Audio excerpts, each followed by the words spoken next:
নমস্কার বন্ধুরা, আশা করি আপনারা সবাই ভালো আছেন। আজকে আমি আপনাদের জন্য একটি নিরামিষ রেসিপি শেয়ার করব। তো এই রেসিপির জন্য আমি কি নিয়েছি, ঝিঙে, তারপর শসা, গাজর, আর তারপর নিয়েছি পটল, তারপর একটি আলু আর একটি কাঁকরোল আর ঝিঙে।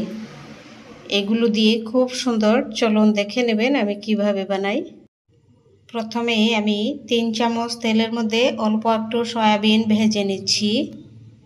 সয়াবিনের মধ্যে 4 ভাগের 1 ভাগ লবণ দিয়ে দিচ্ছি, 4 ভাগের 1 ভাগ হলুদ দিয়ে, সয়াবিন অল্প তো তাই অল্প সয়াবিন দিয়ে আমি একটি তরকারিটি বানাবো। এর জন্য খুব সুন্দর করে লাল করে ভেজে নিচ্ছি। সয়াবিন ভাজা হয়ে গেছে, এবার এগুলো তুলে নিচ্ছি। এখন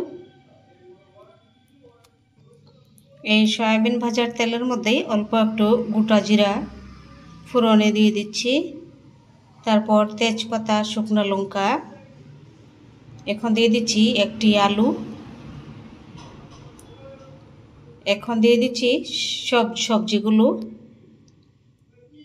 একটি শসা দেওয়ার কারণ হচ্ছে খুব সুন্দর গন্ধ হবে, এর জন্যে 1 চামচ হলুদ, 1 চামচ লবণ।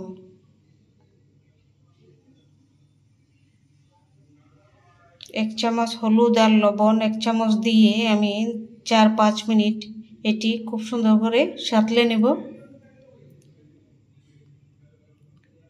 এখন দিয়ে দিচ্ছি হাফ চামচ লাল লঙ্কা পাউডার, 1 চামচ জিরা, 1 চামচ ধনিয়া পাউডার।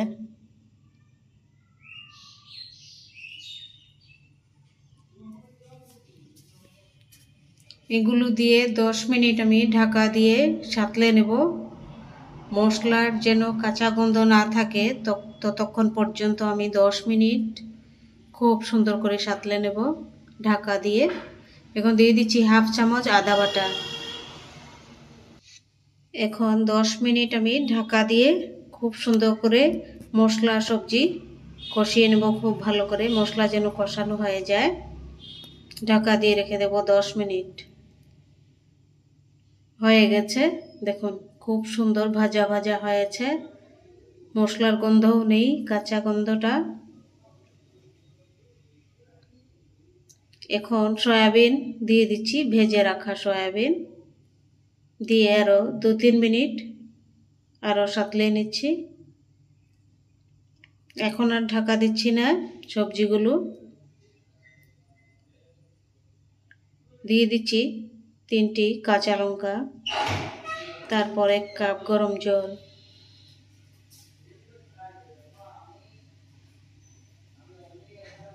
এবার 5-7 মিনিট এটি সেদ্ধ করে নিচ্ছি। হয়ে গেছে, এবার দিয়ে দিচ্ছি হাফ চামচ ঘি। এরকম করে রান্না করে খেয়ে দেখবেন, খুবই সুস্বাদু রেসিপিটি। আর শসা দেওয়ার কারণ হচ্ছে খুব সুন্দর সেন্ট হবে, এর জন্যে। হয়ে গেছে তরকারি রান্না। আমার এই নিরামিষ রেসিপি যদি আপনাদের ভালো লাগে তাহলে সাবস্ক্রাইব করবেন, লাইক করবেন, শেয়ার করবেন, কমেন্ট করে আমাকে জানাবেন কেমন হয়েছে।